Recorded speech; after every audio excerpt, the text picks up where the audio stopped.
देखो ये क्वेश्चन थोड़ा सा कंसेप्चुअल है पर हार्ड बिल्कुल भी नहीं है, बहुत ज्यादा इजी है। देखो क्या है, अ पर्सन, एक आदमी है, is holding a bucket by applying a vertical force. मतलब एक आदमी है, उसने क्या कर रखा है, एक बाल्टी ले रखी है, उसको पकड़ रखा है। अब बाल्टी को यार उठाने के लिए उसे वर्टिकल फोर्स लगानी पड़ेगी, मतलब अपवर्ड फोर्स लगानी पड़ेगी। तो उसने जो फोर्स लगा रखी थी वो कितनी थी, 10 न्यूटन की।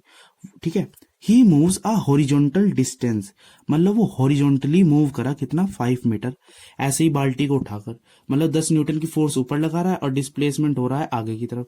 तो दोनों के बीच में एंगल कितना है, 90। ये बात ध्यान रखना।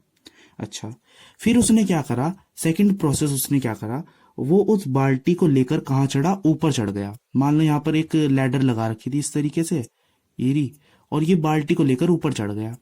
तो इसने ये जो बाल्टी, ये जो ऊपर चढ़ा ना, ये चढ़ा है 10 मीटर, और बाल्टी में उसने फोर्स कहाँ लगा रखी थी, ऊपर की तरफ ही। कितने लगा रखी थी, 10 न्यूटन की। तो वो जो बाल्टी लेकर ऊपर चढ़ा तो उसने डिस्प्लेसमेंट भी उसी डायरेक्शन में करा। अब जो इनके बीच का एंगल है वो कितना है, 0 डिग्री, बिकॉज फोर्स भी उधर ही लग रही है और डिस्प्लेसमेंट भी उधर ही हो रहा है। ठीक है, तो दोनों के बीच का एंगल क्या होगा, 0। अच्छा, अब अगर हम वर्क डन निकालें इतने केस का, जब वो हॉरिजॉन्टली मूव करा था 5 मीटर, तो कैसे निकालेंगे, work done equals to force into displacement cos theta. चलिए, एफ क्या है आपका, फोर्स क्या है 10, डिस्प्लेसमेंट क्या है 5 मीटर, वो आगे गया।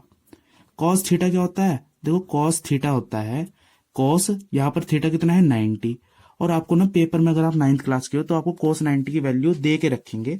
ठीक है, क्या होती है, 5 10 क्या हो गया 50, और कॉस 90 की वैल्यू क्या होती है 0। तो पूरा का पूरा आपका आंसर आ गया 0। उसने कोई वर्क डन नहीं किया। ठीक है, बट एक्चुअल लाइफ में आप कहोगे कि यार मैं तो काम करा है, मैंने बाल्टी उठा के लाया मैं 5 मीटर। ठीक है, बट फिजिक्स की लैंग्वेज में आपने कुछ काम नहीं किया। पर इस केस में, सेकंड केस में आप वर्क डन अगर निकालोगे तो क्या फॉर्मूला है, F S cos theta. Force कितनी लग रही थी, उतनी 10 न्यूटन की। डिस्प्लेसमेंट कितना था, 10 मीटर का। अब एंगल क्या है, 0 डिग्री। तो क्या हो जाएगा, 10 × 10 × 20, और कोस थीटा, कोस 0 की वैल्यू होती है कितनी, 1 × 1 हो गया, तो 20 जूल। तो आपको जो सेकंड वर्क डन आया, सॉरी वर्क डन आया, वो कितना आया, 20 जूल। अब सॉरी यार, 10 × 10 करना था, यहाँ पर मैंने प्लस कर दिया। ठीक है, 100 आएगा। एक्चुअली मैंने अभी बहुत क्वेश्चंस की वीडियो बनाई है तो दिमाग थोड़ा बिजी था इस वक्त। ठीक है, तो चलिए, ये आपका कितना आ गया, 100 जूल। तो आपका वर्क डन आ गया 100 जूल।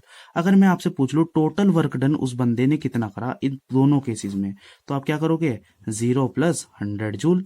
पहले केस का 0 जूल, दूसरे केस का 100 जूल, तो कितना आ गया, 100 जूल उसने टोटल वर्क डन किया है। That is a required answer.